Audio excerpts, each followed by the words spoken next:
This is the Levels Network. I am Justin Horo. That person on the other screen is the Triple OG Willie Mason.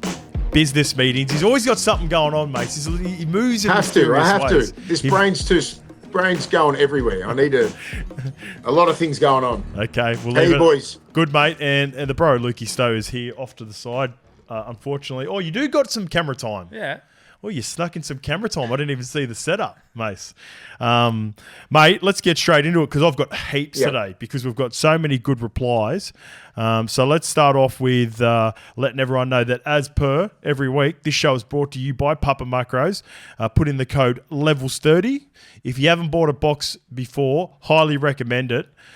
Levels 30 will get you $30 off your first box. That's levels or capitals 30. And then if you're a repeat customer, you're back for more because you loved it, like I know you are going to love it, put in the code levels 10 and that'll get 10% off all future orders. That's for our audience only. So lock that in, people. Get on board. It's been awesome. We've loved having them on all the way through the finals, and we'll have a chat to the team at Papa Macros because I want to continue this relationship going into next year for sure.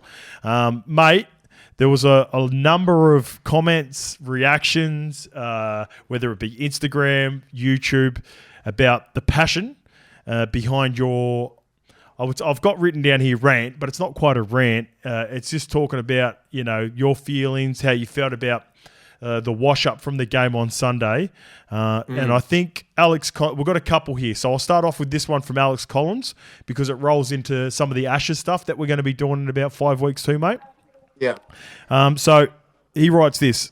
Fair play to the Triple OG coming out and speaking truth/facts about the Dogs. Could easily sit there and not speak what you feel. As we all know, you're still involved with the club. L1 since day one. Every episode has me in stitches. I'm a Salford fan living in Dubai. Commiserations on what's happening with Salford too, by the way, Alex. It seems to be a bit of a shit show over there. And hopefully see you lads in England for the Ashes for a few beers. Finally, thanks to Mace for the video you sent my mate, which you played on my wedding day earlier this year. And sorry for the long message, and long live the pod. So... Mace, you were part of a wedding day celebration, the Triple OG. I don't know if you remember if it was maybe, I don't know, it was a mate that got you to do the video. But the amount of those that I do are a joke. Yeah. So you were part of Alex's big day, mate. But he loves your passion. Alex, we're keen to see you over in the Ashes. And we've got some cool announcements. So we now have tickets and links available to the shows that we'll be doing every Friday before each test. So there's one at Wembley, there's one at Liverpool, and there's one at Leeds. And we've got the guests confirmed for all three tests. So the first test will be none other than Martin O'Fire. Ooh, Chariots. So that's awesome, mate. I know I'm really excited about the next two, but they're great mates of ours. Yeah. So it's a little bit different. When they're your mates, you look forward to, telling stories. But no, you just want to have a couple of beers. You want to have a few beers and have a good time. But Martin O'Fire will be in Wembley with us, mate. Have you met him before? Never met Martin O'Fire. I can't wait to just sit up there, ask questions. But you know how much of a footy head I am. Yeah. That was when my dad started. My dad was playing tests in the 80s. So, mate, I can't wait to chew the fat with him. I met him in 2018, and I was like a fanboy. Yeah. Like the whole night, just asking him questions and that. And he was a fan of mine. And I'm like, just shut up. I'm just giving you all the flowers that you need. You know what I mean? So respectful. And what he did what he was in that era, he was one of the best. Big time. Easily. So the amount of tries, I don't even know how many tries he scored. Oh, he's it's the something best. like 300. It's crazy. So was there love exchange between the OG and the young buck? And on this occasion, you were the young buck. I was a young buck, mate. I was just giving him massive love, what he did. I said, I love, I used to get up early in the morning and watch the tests in the early 90s. And I said, you're that dude. And he's so humble. Yeah. He wouldn't, he couldn't cop a compliment. He goes, no. I said, fucking take it. I love you. Makes me love him even more. Our second guest is huge. We've got big Sammy Burgess coming up. He's obviously currently coaching, been linked to another number of teams here over the last NRL 6 months. NRL teams over the last 6 months, right? He's doing a great job over in Warrington. Good friend of ours. Can't wait to catch up with Sammy. We're going to talk some war stories. We're going to... On that particular test, we will be reviewing the test that had just happened at Wembley and then previewing the second test. So looking forward to that. And then his big... Oh, I was going to say it's his big bro, but it's his little bro, and it's little Tom. Big bro. It's little big bro, and he's over on the lead side. So Tommy lives in Huddersfield, the birthplace of rugby league. He's playing there currently. We're going to get Tommy for the leads.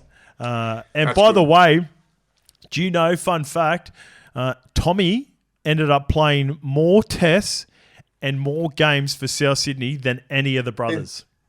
Really? And he was probably, no disrespect to Tom, he wasn't nowhere, like, no one thought that he was anywhere near Sam or George. He was the last one to come over too, but he was a late bloomer. Yep. He was a late bloomer. And then he just, like, kept going. And then his brothers left. And then, like, he had to fly the flag.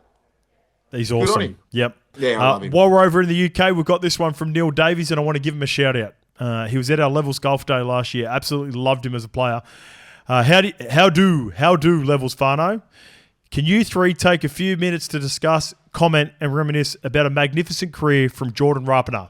He's decided to hang up the boots. What a competitor, what a bloke. Only in a whole matter of months and adored by all of the FC. See you at Everton in November, lads, for the Ashes. So, Neil, I know you've been a big contributor to the show as well. So, mate, come up. Make sure you introduce yourselves to us at Everton. And, Mace, Jordan Rapana, he is just the sort of guy that you just love to play with. Yeah.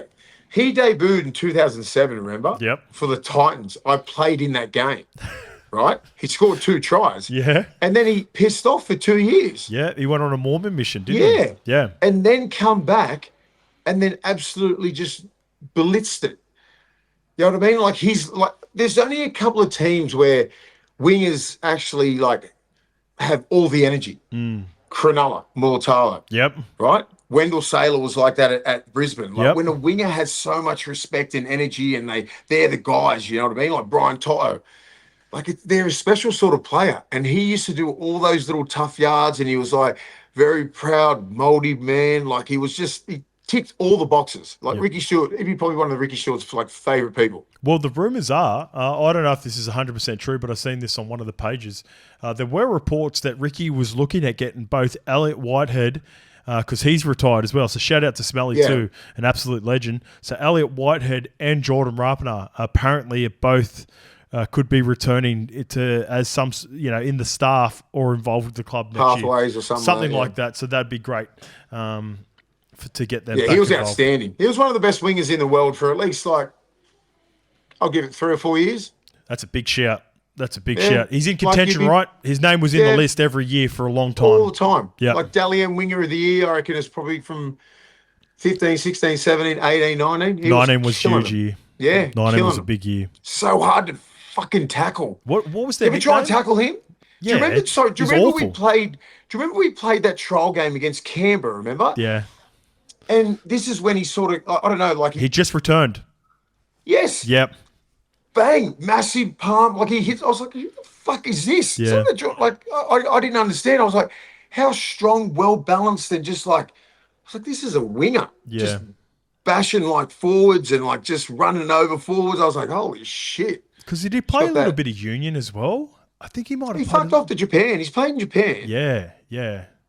And he still managed to play a number. I want to get let's get this right. I reckon he's played 20 tests for the. I'm going to get it. I'm going to give Raps the shout out because, like I said, part of the just a great man, part of the golf day. The Canberra boys are returning too, by the way. So Raps, where is he?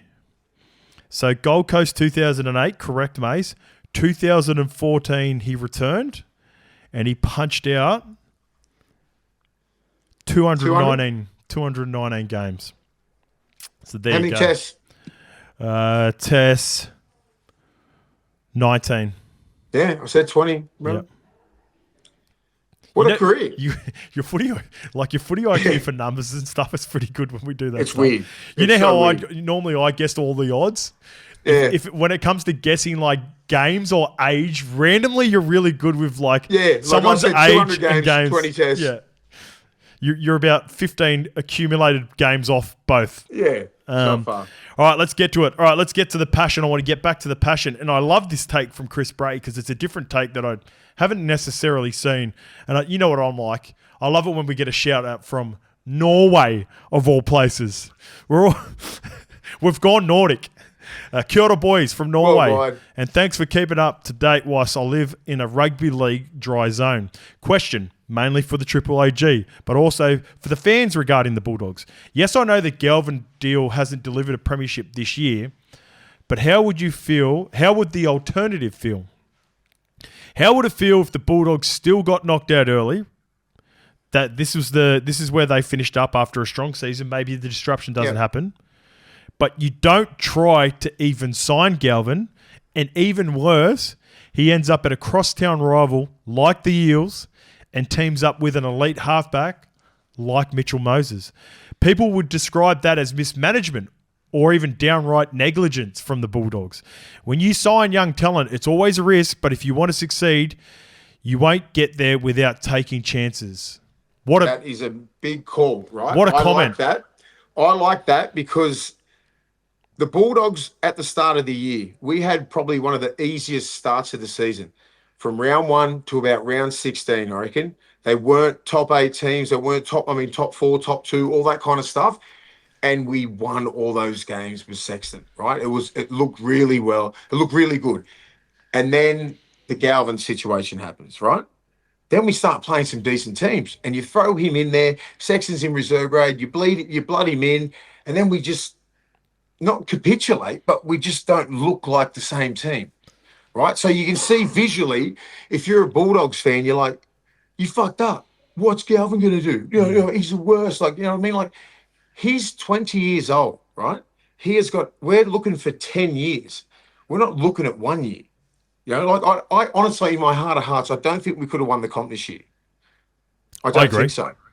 I think we could have got to a prelim. I think, yep, I agree. Yep, and that's about it, right? So we were one game off, playing against a red-hot Penrith, but I fully understand what they're talking about. It's a great And if you don't get, like, you know how many sevens are on the market that are, like, not generational talents, like, you know, but decent players like Galvin, right? You've got to get those guys.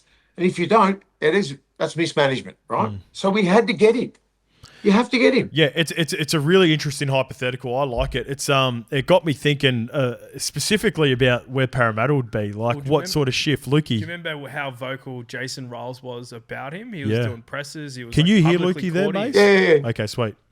Yeah, because I can't hear you coming through here, but I can hear you in person. Same. Yeah, that's how it's working. Yeah. So but he was getting publicly courted by Para. Like even at Magic Round, I was with Jim Sarantinos. Yep. Up at the Eels. Pre-thing. That's right. And it was like the Eels members, blue and gold army, all that stuff. Yeah, and I go, mate, what do you reckon? You reckon we're in for him? He goes, yeah, we'll have a crack. Yeah, so there you go. Club was definitely interested. You know what? Like, let's go sliding doors moments. Let's go. Because there was a legitimate chance that he was at the Eels. In fact, I know people that at the Eels that thought it was done. Put it that way. Yeah. I wonder what his story looked like. I wonder what the season looks like for Parramatta with the same, because it's completely different. I wonder if he is judged as harshly because Parramatta were also at the bottom of the ladder. And I think nowhere near it. I think nowhere near as harsh as what he's been judged. You have to factor that in, mate. I think a lot of the unease around the situation was that you guys were coming first. No one cares. I know that's a point that you brought up, Mace, about the schedule. No one cares about that. When you're first and a team is down the bottom 4, and all that anyone does is look at the ladder and go, you're coming first. The Tigers have won, well, not one. They've had 3 spoons in a row, and they're currently, at the time, are in the bottom 4 or whatever. Yeah. And they've got one of their more promising talents. I wonder what the fan perception would have been like for Lachlan Galvin and the way that the Parramatta Eels were playing at the end of the year It's a really good hypothetical. Like it's nothing's guaranteed. He would have been like the next man up. Like he's the future of the club. He's this, he's that. But because he come into the situation like as you said, yeah, and we were at the top, and then we finished like that, yeah, and then they blame this poor little 20-year-old kid. This time next year, it takes 18 months to get through this to understand the defensive system. yeah. He's a 5'8". What does he do? Is he going to play halfback again? We don't know. Right? So they need to figure out all these little pieces to get the best out of Galvin, because you're looking at a 10-year player. You're not looking at a 1 or 2, 3-year player. Like you're looking at 10 years. You got to think minimum 5, right? That's the plan. Minimum five. Minimum 5. But it would have been a different story if he went to Para. How do you reckon he would? Because he would have killed it with Moses. He would, but then it's equally, we would have still had to drop Brown, and that would have caused... Nah, that wouldn't cause... They wouldn't give a fuck. Yeah, that clearly didn't cause any angst. Like, Yeah, but I think it's because it was Joash, I think. I think it's... Does that make sense? No, I agree. No, the reason is because of the dramatic fashion in which Dylan left as well. Yeah. There hasn't been nowhere near as much hate on Dill. Like people have questioned the move and the money in that, but it's because of the ladder. Yeah. I agree. It's because of the ladder. I was just trying to think of like what's a media narrative. Yeah, what's it's fair. It's fair. And the way that he left, it was just massive news. They couldn't stop talking about it. It was just everything, the whole thing. It went on for fucking 10 weeks. Because is he going to leave?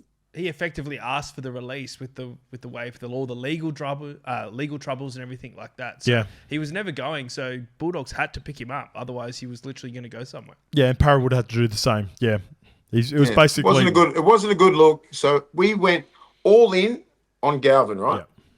And we expected not this. We expected prelim, maybe a grand final or something like that. But we just didn't get it. Yeah. That's it. Full stop. Right? All right. Well, you retool and you go again next year. How about this one? On the other side, you had a guy called Nathan Cleary. And that was another clip that went really well. Actually better. I was surprised. Yeah, it went better, didn't it? Yeah. When you get passionate and you just talk about whether it's love, it's hate, or whatever, the clips just go crazy. And Scuzz Digital thought I just skimmed over one fact. So I put it in here because I want to clarify one thing. And this is around the samurai connection between the Clearys. We've got 2 comments from the back of it. Hey, lads, relatively new fan. Jumped on halfway through this season, but haven't missed an ep since. Did I say it's from Scuzz Digital too, by the way? Yeah. Was especially looking forward to today's ep and glad Lukey brought up the Cleary bow, but was surprised Hoz brushed over the Nathan reading up on Samurai theology comment. I know Hoz loves reading into small comments and details like this. My question is, do other players in the league look at that and go, what a nerd, or does that motivate them to do more stuff off the field? The reason I ask is because I was watching the game with my mate on the couch, and then after the interview, when Cleary mentioned that, I looked at my mate and said, fuck, this is why this guy is so much better than us. So I'd imagine he's a Bulldogs fan, mate. As a 27-year-old, to be honing in his wisdom and knowledge, which would 100% indirectly improve his game, is honestly impressive, motivational, particularly in an age where young professional athletes across all sports, not just NRL, are not as obsessed with the sport and or craft. We also saw this with Wembanyama in the off-season. Mace, you would have seen this. A young 20-year-old phenom. He could have been blowing millions of dollars, partying, doing dumb shit. He went to China. He lived with the monks to gain a mental edge that no one else will have in the NBA this year. Would love to hear your guys' opinions as ex-players. Cheers, lads. P.S. I love the random Lukey TikTok tangents. There we go. Keep them coming. It's my burner account. I think Nathan Cleary, this is what separates him. Yeah. Little things like this. We brushed over it because we just didn't know what book he was reading. We didn't know. He's just doing this sort of shit. We're like, yeah, it looks cool, whatever. You know what I mean? So obviously he's on another level of intellect and little 1%ers. And that's why he's better than everyone else. Because he does all this little things where other halfbacks who are in the NRL or other forwards or whatever, they're not even going near this shit. And that's what separates him. That's For sure. My part on it, I sort of just brushed it off like it was, Lukey, I reckon you're going to know where I'm going. Yeah. I'm not surprised. That was my reaction. No, I thought because you were so exhausted after the coverage and everything of your big Sunday that you hadn't even seen it anyway. No, I heard it, and my reaction was just like it was sort of like It just looked cool. I moved off, and I was like, that's just him. Like, and I probably should have explained it more because I was super impressed, but it was more like, man, that's just Nath. Yeah. Like, even though Scuzz Digital was 100%. This is so unique, but I'm not surprised at by that at all, that he is detailed and looked into it. And we've also just got another by the way, the league, the players, they've gone past that. Maybe the old school players, you might get the old school player that when someone tries to be unique or different or learn, it might have been, you get him in the locker room and they give you a little bit of shit. Mate, these guys, Nathan Cleary's of the world, like they're the leaders now. So when Nathan does something like this, I'm telling you, it becomes cool within the locker room. And like gone are the days where you got to be a pisshead, go down the pub, nights out all the time. Like it's a different type of rugby league player and athlete now. Mace, have you got any stories of anyone that you've given it to over the years for something quirky in the locker room? Not really, because as you said, Scope, like if you did some weird shit like that, you just get checked. What are you fucking doing, mate? Can I tell you a story about Jakey Trbojevic? Because we'll get to Tommy a little bit later on. I remember Jakey when he first sort of hit the scene, hadn't touched alcohol, and you could tell that he would get, he's starting to play and get involved and would be invited to our functions. Mace, as you know, it was almost like once a month would be on the piss at Manly. It was the best. But Jakey, he didn't drink alcohol. So for the first year in particular, this might only be 2013, you could tell he used to get anxiety about going to the functions because he, felt like he had to fit in and he didn't want to drink alcohol. Not once, even though we had a huge drinking culture. In fact, everyone pretty much drank there except for Jakey. Not once did anyone ever force Jakey and say, you know what, mate, like we sink piss here. That's what we're about.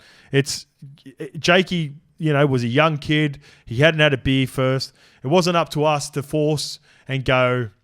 And when I say us, I'm talking about more the senior boys, right? I know. Stakey and that, they were the life of the party killer. So he would come, he would sit and have a Coke with us. He would sit and have a lemonade and enjoy the afternoon and be there the entire afternoon. And after a couple of times, eventually after a couple of years, he eventually had a beer somewhere. Now he loves a schooner. Yeah. I've had a beer with him before. He loves a beer, but But that was the start of a whole new generation. But that would have been frowned upon at other clubs, in my opinion. Yeah, but that was the start. Just so in the mid 2010s, it started changing. The shift started changing. They weren't indoctrinated into the alcohol, and it wasn't that because we all retired. Yeah, we all retired. You were still hanging on the touch. Yeah, but just a little bit. But, you weren't like the younger kids like Tommy Trbojevic, like Jake. Like, I would never, ever go, here, have a drink, mate. Yeah. And I've never been like that, ever. I do what I want to do. And it's not like, just like Bradley Clyde goes, here, have a drink. If I didn't want to drink, I wouldn't fucking drink it. Yeah. Right? At a young age, if I was 18, 19, 20, it wouldn't matter. If I want to have a drink, I'll have a drink. Yeah. That's it. Like, even now, I drink fuck all. Right? Because I don't want to drink. Yeah. But now it's changed. Now all these young kids aren't getting indoctrinated into these Mad Mondays and all these fucking golf days and this and that, and like drinking. They don't do it anymore. Well, yeah, here's an example. Isaiah Katoa turned up to our golf day last year, didn't have a sip of alcohol, never drank alcohol before in his life. Had a great day. Good. Mate, was on the bus back with us, come and sat down. So we had a function after. We all sat out in the little beer garden area together out at Concord Golf Course, and he just sat there and had a great time, had a big smile on his face. So, it's changed for the better too. I was about to say that. The drinking culture, mate, I love the drinking culture, don't get me wrong, but some of these young kids, their priorities, they're professional athletes, they get paid like it now, and I love to see it. Here's another one from Vincent. Can I have a quick tangent on Katoa? So this Friday, I was listening to Cooper Johns and Matty. On Fox, the coverage will be Cooper, Katoa, Fozzie, and Braith. Wow. Yeah. Wow. That's an all-star cast. Yeah. Do you see Fletch was on there last weekend? Yeah, I did.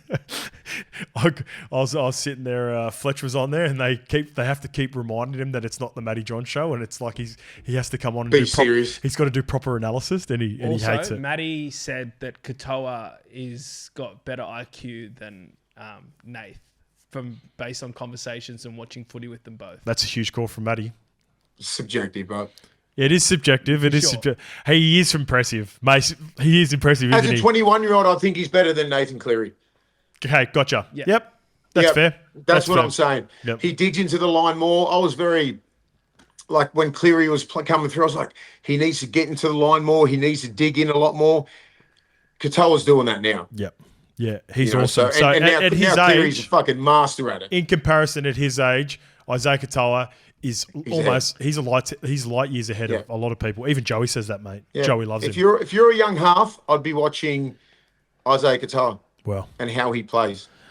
Vincent Williams just had another little bit on the Samurai stuff. So I spoke to one of the boys in Penrith squad last week about the theme Ivan has for them and their finals run. It's based on Miyamoto Musashi, the legendary samurai, he's a great and the samurai, book called The Book of Five Rings, Strategy of the Samurai. That's what Nath was talking about with the bow buns. Love the potty lads. 5 Pete. Let's go. So every year they have a theme. A couple of years ago it was Maverick Top Gun. They all had their own nicknames and all that sort of stuff. This year, how cool is this? The Book of Five Rings, Strategy of the Samurai. And Nath goes and hits. Mate, fuck, they're going to win the comp. They're going to win the comp. Yeah, they are. Let's break the games down and we'll just be like, fuck. Yeah. The more I think about it in the last week, I'm just like, they're going to do it. Before we get to that, before we break the teams down, there's some other stuff happening in September. So September footy is full of big hits and bumps, all right? And so are the tracks. When you're off-road, TJM has got XGS suspension kits to suit all the popular models and starting from $1,600 for the likes of the LC200 and 300 series Land Cruisers, PX Rangers and D-Max. With a passion for speed to market on suspension, XGS suspension are hard at work getting the kits ready to suit the new rigs hitting the market too, like the Kia Tasman and BYD Shark. And if you're not sure what suspension is right for your vehicle, as always, get yourself a quick quote in less than 5 minutes on tjm.com.au. Geez, we love TJM, Mace. They've been with us all year. They've been a great partner. We need to get a forward drive. We need to get that. Like you. Don't worry, I got my Toyota Hilux all sorted out for them, mate. So I'm in the driver's seat, as they say. Let's get to a look. You didn't like that one. All right, boys. All right, this question, Mace. We've got a question coming through from Damien White. Boys, quick question. Do you guys think that Penrith have mentally beaten teams when it comes to finals before the game even starts? E.g. Mike Tyson in his prime.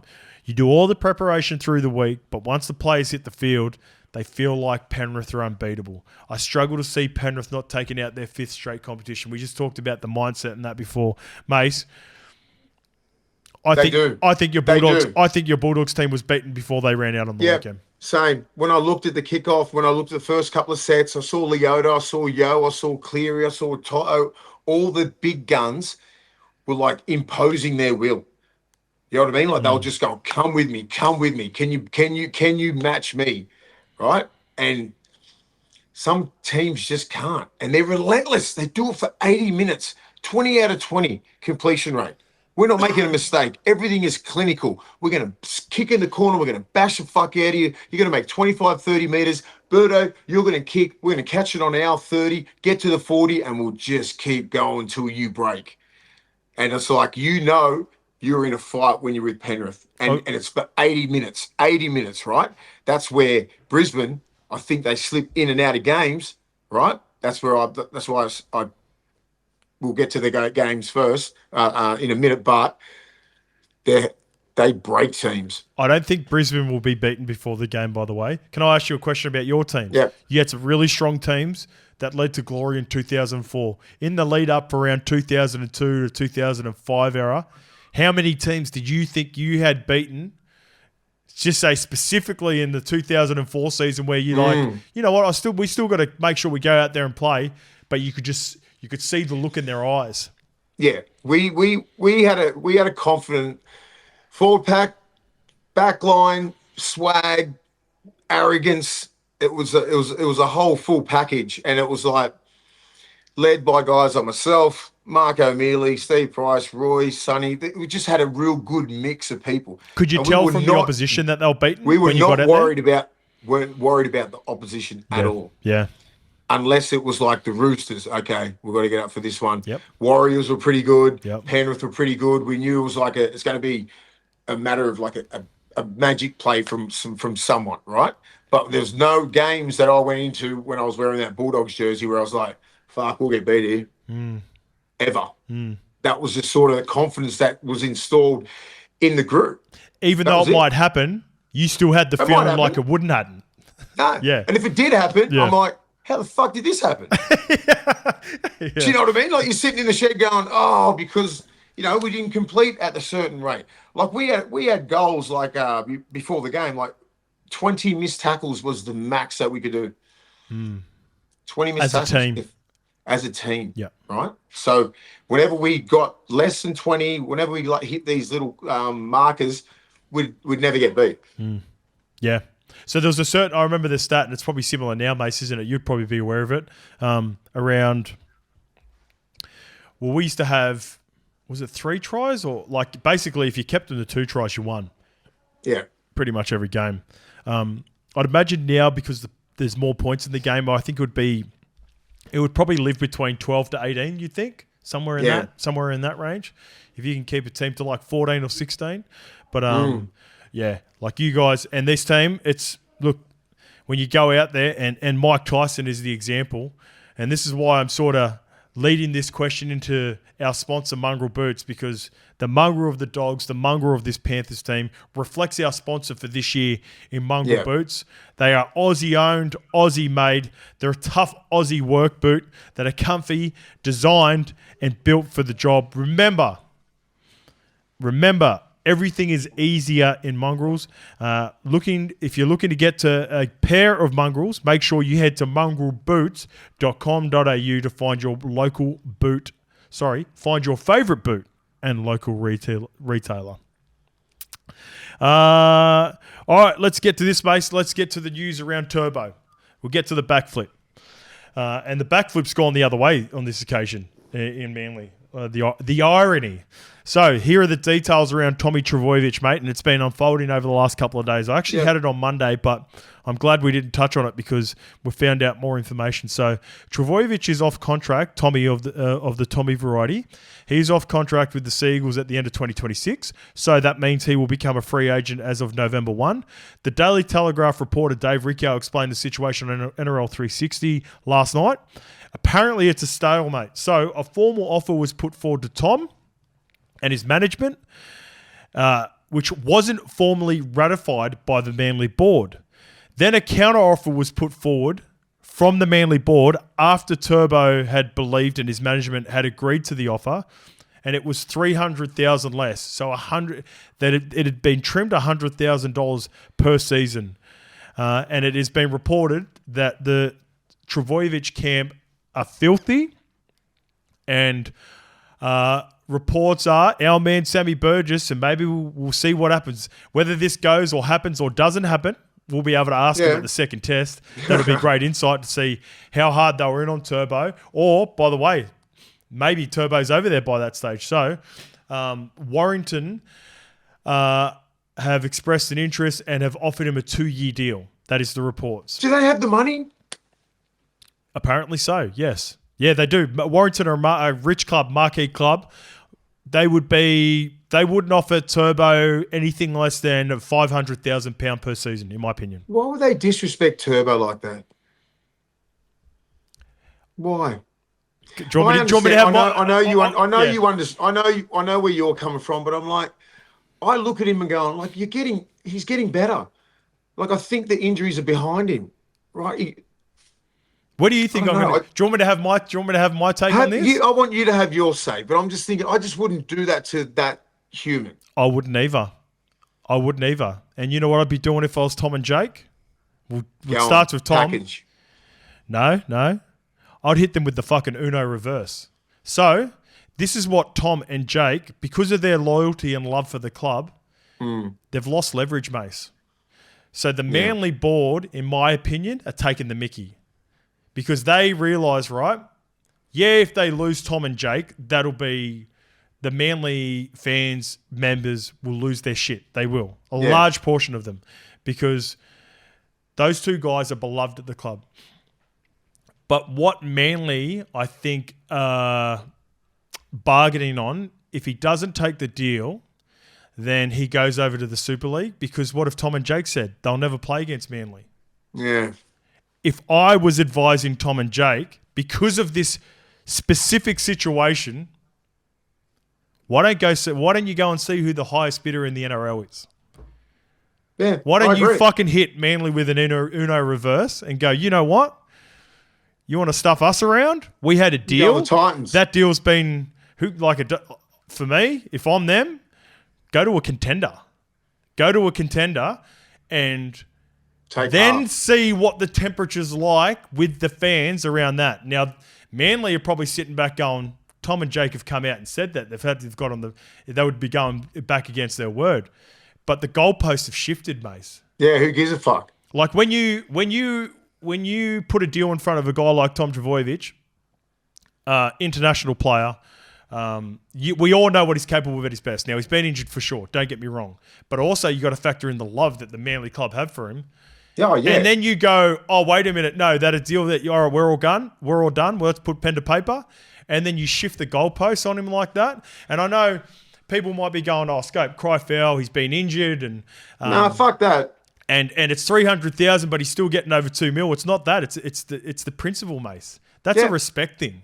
And then once you lose respect, then And I wonder what he's built like that, Tommy. If he finds that really, really disrespectful, and Jake, would they go, I'm out? Because of that disrespect. yeah. See, that's potentially he just goes, you know what, this ain't it. I'm heading over to Warrington. I'm going to go play in the Super League. Or an NRL club. Imagine just Sammy recruiting him. Like Sammy can talk the talk too. Like you can imagine what Sammy would be like on those conversations. Yeah. But I reckon a thing that they've factored in, Manly, in my opinion, I'm not a part of the contract talks. I don't even, like, as much as I've always talked about Daly's situation, I can speak confidently on this one because I'm nowhere near as close with Tommy and Jakey as I was. They were young players coming through. I love the boys, but of course. like, you know, we don't reach out, we don't talk all the time. So I would sit back there and I'd go, you know what? Fuck you. Like, manager, who's keen in the NRL? Who would be interested in having a conversation? What sort of money are we talking? And just see what comes back. That's what I'd do. A Manly going, you know what? They'll never leave. Don't worry about it. We can disrespect them. That's my point. Yeah, that's what it looks like, right? From the outside in. They said they'll never play against us, blah, blah, blah. Yeah, because they would be hypocrites. Right. They would be hypocrites if they went back on it. And you haven't disrespected them publicly. Now you have. Now we'll see what's going on. Yeah. No one said that over the last couple of days. What do you reckon, Lukey?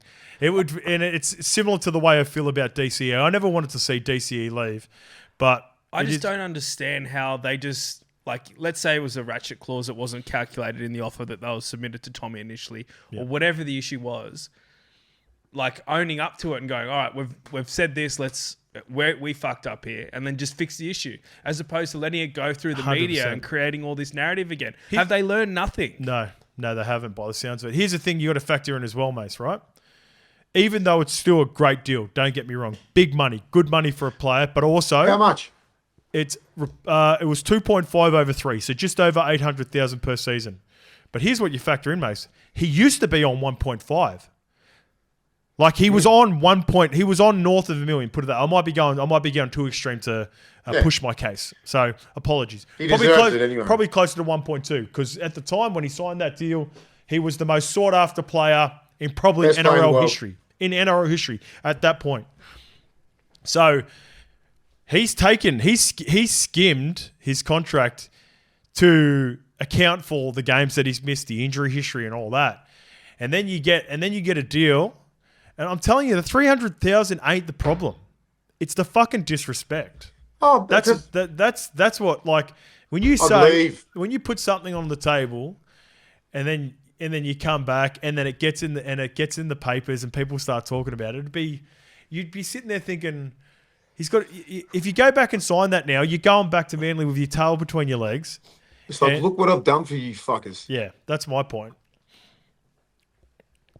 That's my point. Go somewhere else, boys. Such a bizarre package deal. Yeah. It's so bizarre. It's so bizarre. And they'll ruin that club.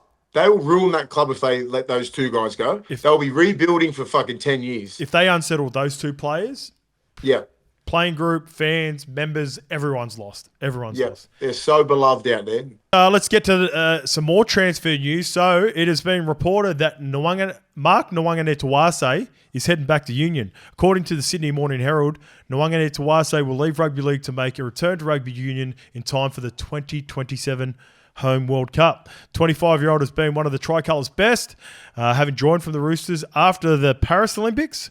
Nawaqanitawase reportedly told Power Brokers his dream was to represent the Wallabies at the World Cup, so he has snubbed a potential extension. Thoughts? Did we say this a couple of weeks ago? I said if he's smart, he goes straight back to Union, plays in a World Cup, comes back, plays league, plays Union, whatever he wants to do. Like, there's only a couple of players in the world that can do what he's doing. Yep. Agreed. Him and Suoliti, I don't think there's many more. So Mark Nawaqanitawase's come over here. We thought, you'll be all right. He's a fucking superstar. A genuine superstar, right, in our game. And now he's going to go back and put Wallabies up here, and then Suoliti's right there, and then he'll play in a World Cup. I think the Wallabies will be so much stronger. Yeah. And then he might come back, or he might stay there. Okay. He's just proved that you can go to the NRL and dominate. Mate, congratulations to Mark. So I reckon for the rest of his career, he's turned himself into... His floor is going to be 750,000. Wherever he goes, wherever he signs, whether it's in the NRL, whether it's rugby union here in Australia, or if it's over in French rugby or Japanese rugby.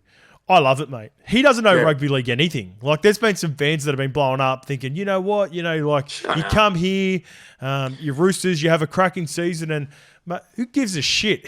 He's the one that put in the work. He's the one with the talent. He was also not a nobody. He was playing for the Wallabies, and he played for the Sevens team. He played in the Olympics. Like, if he has come over here, scratched that itch, earned himself good money, able to go back and play in the World Cup, then fucking good on him. Because you know what, Mace? If he'd come over here and failed within halfway through the season, just say he doesn't get that kick catch right and continue those errors, how quickly would they have just dismissed him? Another a rugby guy that's come over that hasn't converted. Mark, do your thing. Go make your money. Go play in a World Cup. I'd love to have him back. I love watching him play. I'd love to have him back in rugby league after that. But if he doesn't, then so be it. And here's the other big question. A lot of people have been against him playing for Australia at the end of the year because of this. Not me. If he is the best, if he is considered the best winger option for Australia, then if I'm Kevy, I'm not holding this against him. What would you do, Mace? What would you do in that position? Him and Coates. I'll pick him and Coates. Yeah. I want the best players. Yeah. And if he deserves it, he gets picked. That's the way it should be. Yeah. Not like, he's going to go back to Union. He hasn't said, it's not like he hasn't signed with Union. These are all rumors, right? So just pick as you are, right? If he deserves it, he deserves it. He gets picked. I would have no problem with it at all. Yeah. If he signed with the Wallabies next week, obviously that's a whole different kettle of fish. Would you really consider? So even though he finishes the season, his rugby contract doesn't start because he's still got one more year, mate. So let's that's one thing that's certain, right? So he's still going to be a Rooster next year, but he will be leaving in 2027 for the Rugby World Cup year. Yeah, November 1's a month away now. Yeah, November. Well, so just say. So November 1 doesn't matter as well if he goes to rugby. He can sign as early as he wants. He just can negotiate with other teams. Correct. So if he 100% signs with rugby union for 2027, would you not play him, Mace? I would play him, but I just know how the selectors are. Gotcha. I know what they're like. They'll be like, why would I pick him? He's not the future of the game. I would pick a young kid. I know coaches there, like you got to have Lomax, all these sort of guys that are good wingers. Pick Fox, pick this, who've been in the game for ages. Why would we waste our time with him when he's going to go back over there? I just know how selectors think. But here's the factor for Kevy, right? Like, there's no guarantees that Kevy, because he's only got a 1-year contract. Shouldn't he just be picking the best possible team to make sure that he gets his job? Like, does Kevy care about the future if he's only got a 1-year deal? Shouldn't he just pick his best available options? Kevy will have his side, right? And then he'll go here to the selectors and they'll go, no, yes, no, yes. That's how it works. Okay. And that sucks. Yeah. So that's why not necessarily the best players always get picked. Well, you can speak to your mate Joey, Mace. He's in the selectors committee. They're all catching up. Oh, Joey's a selector. So it's him, Joey, Boyd Cordner. I can get Kevy put it out on his podcast today. I'll find the clip. Well, I don't think those two would hold it against him. What's Kevy's podcast called? No. Inside Ball. Inside Ball podcast. Be interesting, but you ready? it's usually, but as you said, like I don't think those guys, Joey and Boydie, would be against him because it's usually the old school heads, old heads.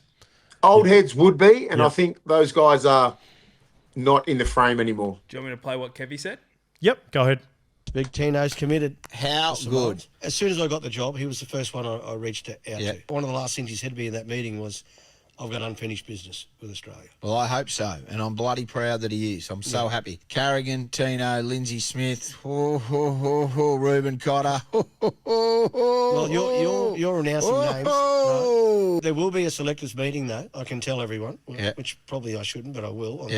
On Sunday. Cameron Smith, Darren Lockyer, Andrew Johns, Boyd Cordner, Peter Volandis. And we'll just have a discussion around the team. And that's a good crew. There's a lot happened since the last time we sort of spoke. It's been pretty informal. This is the first formal meeting, which is bloody exciting, Dobbo, when you get to pick the Australian team. You know, you got to come up with 22 names. And despite all the negativity around, that's plenty. That's plenty. The last name's going to cost him. The last name's going to cost him. That's exactly right. We both started smiling at the same time, didn't we? There was this one name, Peter Volandis. Yeah. Like, he ain't picking him. He ain't picking him. That's exactly right. Yeah. I loved how we listened to it at the same time. I looked at the screen. Let's pick Mark. Yeah. Yeah. So Mark ain't playing on the. He ain't playing for Australia. You're not in our game. If there were odds for it and we could have a punt on it responsibly, I'm punting. He's not going. Volandis a selector. Volandis is. So that's exactly for that old school part that you were talking about, Mace, where it's like, you know what? For the most part over the years, the selectors go, here's the team. This is a gun team. And then some old head goes, don't like him. Fucking done something. Fucking rubbed me the wrong way one time. He's out. And then you end up going with someone else. You've lived it. I know. That's why I know how selectors work. All right. It is a good gang, though. Pardon? That's a good gang. That's a fucking great gang to select. Great gang. Shout out to Kevy for putting a really good selection team around him. Yeah, that's good. I ran into Dobbo too the other week at the Broncos game. Said hi to Dobbo. So listens to the podcast. Gave him his rap on his podcast. Said he loves the stuff. So shout out to Dobbo. All right, let's get to the Storms versus Sharks. Friday, 7:50 p.m. at Amy Park. Huge ends, Mace. How keen were we for Team List Tuesday? Oh, God. Even I actually had a look at it. And that's saying a lot. Who's in the fucking team? You don't look at the team list until we do it on Thursday. Unless you show me the team. I'm like, okay, that's a good team. All right, so the three big ones are Jerome Hughes, number one. He returns. Ryan Pappenhausen returns at fullback. Sean Blore also returns. That's a big in. Now, I think that's people were sleeping on that in because Sean Blore was playing excellent. He's on the bench, isn't he? Yeah, he's on the bench. So Pappenhausen goes to fullback. Meaney reverts back to the centres. Grant Anderson is the player that drops out. Jonah Pezzett also makes way. Blore goes to the bench. Ativalu Lasati goes back to the starting side. Joe Chan drops out, and he's now on the reserves. As for the Sharks, same as the last 3 weeks. Hardly unsettled at all. Just the one change. Big Tommy Hazelton got done by little Tom Starling last week. So Oregon Kafusi comes back into the line. The juice. What are your thoughts on Jerome Hughes? I heard he's got a titanium fucking something in his wrist. Like that's helping him. Like he must be going through training and doing everything right. He must. Otherwise, you're not going to name him. You will not name him. His shoulder's fucked and his wrist. So he must be doing everything right at training to name him. It's that big a game. He has to play for those guys to win. But, like, I'm not sure about the risk and reward there. Like, he's too big a player. He is. You've got to take a risk on a play like Jerome Hughes, and you've got to hope for the best. I know, but his whole game is predicated on what? Running? Going to the line, digging, kicking game, passing game, very fucking clinical. And you know another factor? What's been the best edge for the Cronulla Sharks? Their left edge. Teague Wilton, Kairo, Teague, yeah. Ronaldo Mulatalo. That's their edge.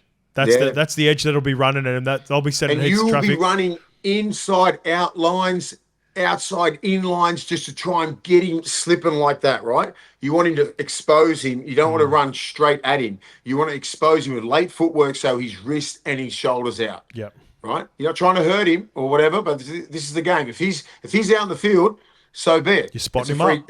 Do what the fuck. You got to make the tackles, mate. So fair you got game. some really big back rows. Don't be surprised if the big Dolph middle of the field starts veering out towards him. Fanua Blake starts veering out towards him. I'll give you a name. Nakora off the bench. Talakai. Straight off the bench. All three carries in a row. You know what Talakai. I'd say to Talakai if I was Fitzy? You fucking find Jerome Hughes and you break him in half. That's 100%. it. That's it. That's your job. You run at him. You don't even change direction. No. Fucking bang. 100%. That's it. You know what I mean? And who's got a big. You know who's got a big job on his hands, Zen? Who? Ali Katoa. Ali Katoa is arguably the best back rower in the game. Yeah, he's a great defender and improved out of sight since he's been down there. But his best work, he's an attacking weapon. Yeah. If he has to fatigue himself by being a protector from Jerome Hughes, if Jerome Hughes ain't up to it, that could be a huge part of the game. You're always looking in, you're worried, you get caught slipping, or you fatigue yourself by just always worrying about Jerome. Nick Meaney's not worried about your own game. You're not worried about your own game. You're worried about him. He's got two great. That's what Jerome Hughes needs to go. Worry about your own game. I'm good. Okay. So that first contact that Jerome Hughes has, he needs to fucking drive someone into the ground. He needs to drive that Teague or someone into the ground and show everyone, I'm fucking here. Don't worry about me on the outside. Don't worry about me on the inside. I'm here. If he doesn't do that, if it's footwork, if it's like, do you know what I mean? It won't be good for anyone. Do you anticipate? So Tyron Wishart is cover at this stage on the bench. You've got Sean Blaw, Tui Kamakamitha, Alec McDonald. Do you think they end up? They don't play with that 17, right? You've got to have Pezzett on the bench just in case. Yeah, you've got to. He played so outstanding last week. You need Pezzett, because there's a chance that Jerome Hughes re-injures himself for sure and comes off. Is Wishart enough though? Will they be happy to roll with Wishart if that's the case and keep their? I think you do just roll with Wishart. I don't think you can have two. You can't have Pezzett and you can't have Wishart. Because who's that? Tui would definitely hold his spot because he's a big body. Yeah. Sean Blaw's on the bench. I reckon Sean Blaw will start. I think Sean Blaw starts. Yeah. I think Lasardi will come back to the bench. I think the young back row misses out. What do we got? Oh, I've got the odds from Tab. The odds from Tab. Melbourne Storm $1.37. Cronulla Sharks $3.15 at Tab. They've set the line at 8.5. Okay. I'm Sharks, boys. I went back on this a number of times, and I had an epiphany today. I was walking. I took Lenny for a walk. We went down to the park. We had some nice family time, and I was thinking, I went all the way up to today in picking my winner for this game. And you know what I thought to myself? Over the years, doing content, sometimes we have picks, and then there's bias on picks, right? Yeah. You'll back the Bulldogs when you know the Bulldogs aren't going to win. I'll back Manly when I know Manly aren't going to win. I'll back Ches. I'll back Foz. Sometimes I back the Titans because of Fozzie. Sometimes I back Parra. Thanks, mate. For Just Lukey. because of Lukey. You know who lets me down more than anyone else, or very rarely lets me down? The money man.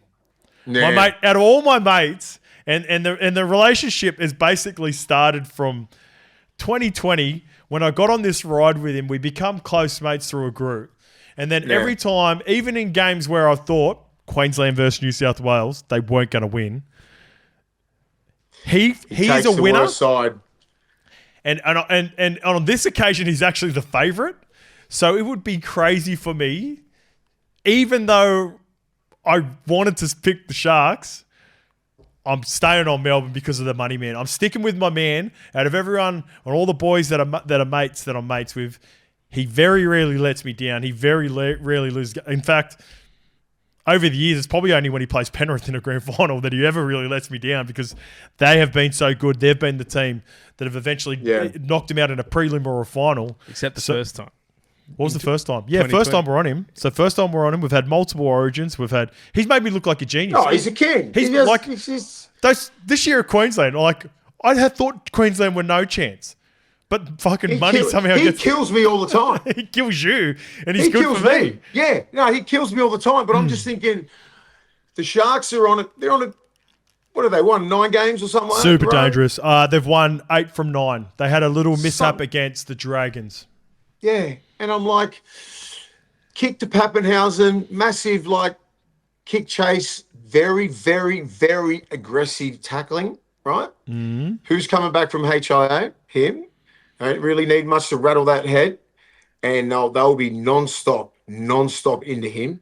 Relentless, and going at Jerome Hughes. They'll be just spotting up all their weaknesses. Don't worry about it. We know what money's going to do. Yep. We know what coach is going to do. You got to try and nullify all that sort of shit, right? And I feel like they're just in this mode of just relentlessness, right? They don't stop. They're very fit. They've got fucking big back rollers, right? Who hit great holes on the edge.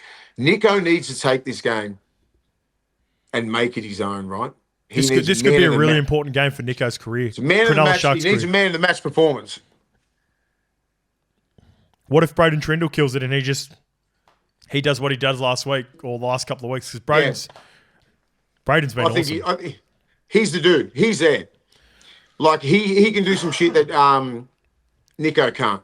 But Nico just needs to go to the line, dig into the line, defend good. Don't be a spot player, all these sort of things. He just needs to make his tackles, be super aggressive, good kicking game, great leadership skills, get him over the hump. They can beat him. Okay. All right. It's time for my same game multi for this game. I am going Xavier Coates in Melbourne. On Katoa? He will be on Sione Katoa. Correct, Mace. They will like their chances with that matchup in the air. So there is going to be a lot of anxiety around Jesse Ramian, Nico Hines, Billy Burns. Watch out for plenty of traffic, and I think they're going to be kicking there early and often. The other guy who's just a big game player, we've mentioned him a number of times, I'm going to Ali Katoa. If Jerome Hughes is 100%, Ali Katoa has a good chance of scoring because Hughesy creates stuff, and he normally creates it for Ali Katoa on the right. And then for the Cronulla Sharks, if there's one edge that's sort of had a few dramas over the last month, it's been the left edge for Melbourne. And Jack Howarth is playing... He's been in and out of the team with injury as well. He's been a player that's been struggling for a little bit of consistency in just playing form, injury-wise. And injured as well. He's been banged up a little bit this year. So I'm going to go in and around him. I'm going to go a bit of a smoky for this one for some value. I'm going Jesse Ramian and in time. So Xavier Coates, Ali Katoa, Jesse Ramian. That is my same game multi for this week. All right. So Sharkies, Melbourne, on to the next. Yep. All right. Let's get to the next game, and this is going to be a doozy as well. Broncos versus Panthers, Sunday, 4 p.m, Suncorp Stadium. I wish, you know what, and I've seen a message in our comments off the back of our clip on Wednesday. They should have played both these games on Sunday. Yep. Sunday afternoon would have been awesome to see. Dry track. Imagine a 2 p.m. game in Melbourne versus Sharks, and then at 4:30, 5 o'clock, the Broncos versus Panthers. at Suncorp. Super Sunday. Sunday ticket. The ticket, yeah. Shout out to the ticket. So I got my days. All right, so Adam Reynolds is back on board, mate. Cooper Cronk, Kevy Walters, all on the Sunday ticket. Don't sleep on Fozzie and Shawnee Johnson coming through on the Sunday ticket, mate. They're the best. Adam Reynolds is back. Ezra Mam is also returning, but that's via the bench. The loss of Billy Walters sees Ben Hunt return to 5'8". Our man Tyson Smoothie moves into the lock position for Paddy Carrigan. That's a huge in. And Selwyn Cobbo is listed amongst the reserves. As for the Panthers, full deck of cards. No injuries. Yeah. They're good to go. Liam Martin and Casey McLean are both cherry ripe. Mace. Oh, this is going to be a doozy. Lukey wants to get the odds out straight away before we start discussing it. $2.25 for Brisbane with tab. $1.65 Penrith with tab. And then the line is 3.5. I'm going to go straight away. Pardon me. You had to go because I was about to sneeze. I think Penrith will win. Carrigan's going to be a massive loss. Like Payne Haas is going to be, he's going to have to needle up, right? You got Jensen, Payne Haas, the back row, Ricky, who's Piakura, the other one? Piakura. And then Smoothie at lock. I don't think Smoothie starts at lock. Hetherington should start at lock simply because of his defence. Sorry. No, I said this the other day. I'll take it back. I think Smoothie starts at lock for this reason, Mace. I think Ezra starts at 6. I think Ben Hunt starts at 9. Pake starts on the bench. And Smoothie starts at lock. And I think Smoothie starts at lock because out of Payne Haas, Jensen, Hetherington, Willison, and Tolte, none of them have a tip-on or a pre-line pass. So they're probably going to require Tyson Smoothie to be that early tip. Maybe like an Aaron Clark type role. Like a Clark, yeah. Same build. Similar builds, hooker background, little nuggety thing.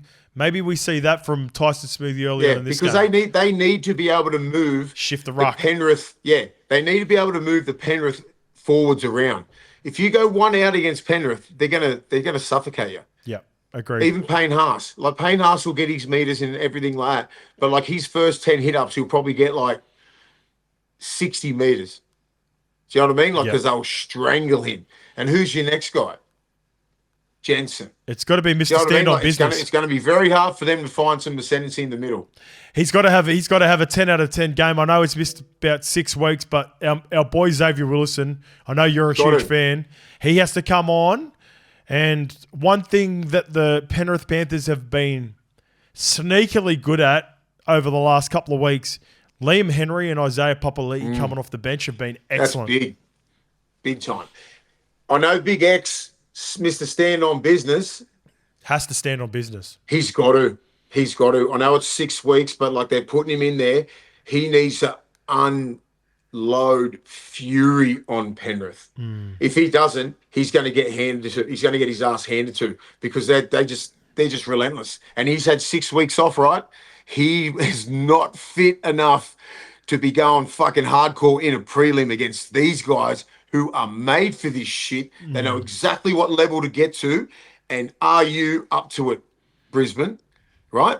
The amount of, like, just say when I looked at the Canberra tape and all that kind of stuff, like with like Walsh getting all this space and everything like that, he ain't going to get that space because the inside pressure that'll be going at, because Carrigan's not there, and just say if it's Reynolds or something like that, the markers will be getting at him, the A and B will getting at him, and they will come up everybody. There will be no staggered line for him to fucking go at. Mitch Kenny ain't going to allow you to dig it in the line like that. Yeah, fucking, hey. No way. You're getting it in the ribs. Joey, neither's Leota. Yeah. And then if they go out there, if they think Blaze Talangi and all that side, if they think that one's the one they're going to go to, they're going to be on.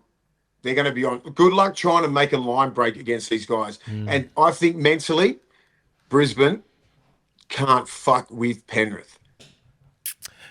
I disagree.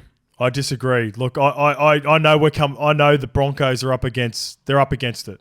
Like this is arguably the best team of all time. It's arguably the best coach captain combination of all time in Ivan, Nathan, and Isaiah. And they're going to be super detailed. And they'll have some answers. I I don't think they're going to have all the answers for the little fullback at the back. I think, we've sort of forgotten because over the weekend Penrith played, sort of forgot a little bit about how good the number one's been going. I think Reece Walsh is playing better this year in 2025 on this run than he was in 2023 going into the grand final. I think the other X factor for me is Ezra Mam. Yeah. Penrith don't fear anyone. They don't fear anyone. They'll be going into this game so confident. Yeah. They will be aware of what Ezra could do because Ezra was 15 minutes away from having a Clive Churchill around his neck. Yeah. Having a Clive around his neck with arguably one of the best 20 minutes performances of all time until Nathan trumped him. So they'll be aware of that. I think Ezra starts. I know Dean Marinara and Karapani have been awesome. Fuck, Selwyn Cobbo, they made him play Queensland Cup on the weekend. He's lurking amongst the reserves. Do you put him in?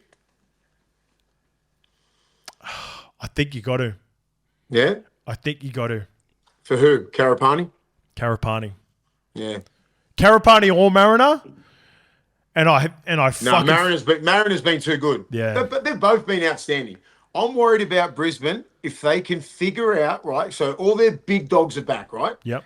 They haven't been back for what, 6 weeks? Walshy's been their man. Yep. Right? Ezra comes back in. Reynolds comes back in. Where does Walsh still assert himself what he's been doing the last 5 or 6 weeks? Yep. Or does he take does Reynolds do all the kicks? Totally fair. I'm very interested to see how that combination works and where he can fit. Because that's what he's been struggling with all year, Hoz. He doesn't know when to input himself into these games. Like he stands back, and I think he's figured it out. Yep. And these other guys need to just fucking get out of the way and let him cook. If you don't, for sure, he's leveled up when Ezra and Reynolds got injured. But there was a really small sample size that people were forgetting. Even though it wasn't nowhere near the form that he's in now, he was actually playing really well when Ezra Mam got back. Like he started to open up. Then Ezra was only back for about 3 or 4 games. Then got injured. They were still a little bit inconsistent, but nowhere near how bad they were at the start of the year. No problem with Ezra. No problem with Ezra. Ezra and Walshy are one of the best 1-2 hitters in the game. Yep. It's Reynolds and Hunt. Do you know what I've been doing? I've been thinking about this a lot because I've got an investment in the Broncos and I want the Broncos to win, obviously. And of course, we've talked about this. I want to sit Walshy killed it on the left edge last week or the week before because that was the edge to attack. I'm sitting Walshy on a wide 4 with Katoni Staggs, inside and outside Blaze Talangi and Jordan Ricky. I'm like 90% of the time I want Walshy to be sitting on the right. And then because you know why? Ezra Mam's still a problem. Like Nathan Cleary, for as good as he was in that grand final, he has issues with Ezra. So you can put Walshy on a wide 6, get him in first receiver. Cleary and Yowie, remember? Give him some pill. Shibasaki's a fucking problem. Don't leave Shibasaki on one-on-one. Piakura runs good lines. Sit Ezra on that left, and then Hunty deceiving and then it's up to Hunty who whether he pulls the trigger. Now, look, that's my lineup. Like, who knows if Broncos go with that or not? But that's what I'd be doing. I like exactly what you're saying. Then I'll go. Penrith's defense will be so disruptive that they won't even allow any of that shit. Right? And I know how they roll, Penrith, and they'll just take your strengths away. And it's like, then what's plan B? What's plan C? Right? You got to, and that's what Brisbane need to get through these guys, right? They're going to come out, and of course, it's going to be very even, right? It's going to be even. It's going to be little things. It's going to be Walsh. It's going to be Ezra Mann. It's going to be Cleary. It's going to be Edwards. It's going to be, all these class players. It's just like experience and like, who's been here before? When do we just fucking nail it? You know what I mean? Like kick, pressure, all these sort of little things where Penrith know exactly where to get to. Where Brisbane, they sort of do, and I think they want to right the wrongs of 2 years ago, and I'd love to see them do that, but I just think Penrith's on one of those tears where it's just like, fucking get out of my way. We're going to win again. Any concerns about Casey McLean or Liam Martin at all? Hey, are you hearing anything? Have you heard any dramas? No, of course. Like when Liam Martin goes off like that in a, Hopefully it's an AC or it's a rib problem, or did they report it? No, nothing really has been reported all week. Just he's good to go. He's been in the. And Casey McLean comes off of what? Off with. Apparently it was cork. So, well, that's what was reported anyway. He was hobbling on one leg. I've got no doubt against those guys in a prelim. Like if it's a shoulder injury, is little jab, you'll be tackling brick walls. All right. Speaking of brick walls, let's get to my same game multi for this game. I am going final specialist. We got him last week. He scores for fun. He scored a couple. We're going Bizza. We're going Brian Toto. He just loves big games, scoring in big games.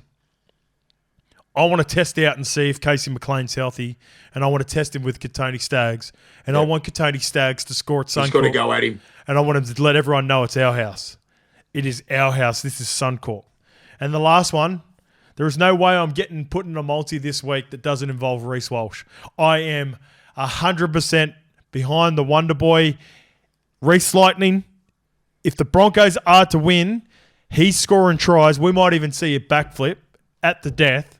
I'm going Brian Toto anytime, Katoni Staggs anytime, and Reece Walsh gets the Suncorp crowd off its feet at the end of the game, and Walshy scores a try. There you go. You know, one thing what I miss about the game is games like this. Yeah. It gets me fucking going. This is it gets me going. I actually want to fucking play and just tear someone's fucking head off. That's how pumped I am for these prelims. It just gets me because I know just the level of excellence and just the mindset of all these middles and so much pressure on these guys. And the fucking cream rises to the top. I fucking love this time of the year. Do you want me to get you more excited, Mace? Do you want me to get you more fired up? If you can. We're on tomorrow night. It all starts tomorrow night. We're down at Melbourne. Sharks versus the Melbourne Storm at Amy Park. I can't wait. And I can't wait to see if my Broncos tip, my wager, can ride into the grand final. This is the hardest game. I feel like if the Broncos can get this game, it's win-win for me because I feel like Melbourne are on the other side. My man Money's on the other side. My bet's on the Broncos side. So can't wait for this weekend, mate. Enjoy the next couple of days, and there might be a bit of a delay. We'll have a chat about it as a team. There could be a delay to the podcast.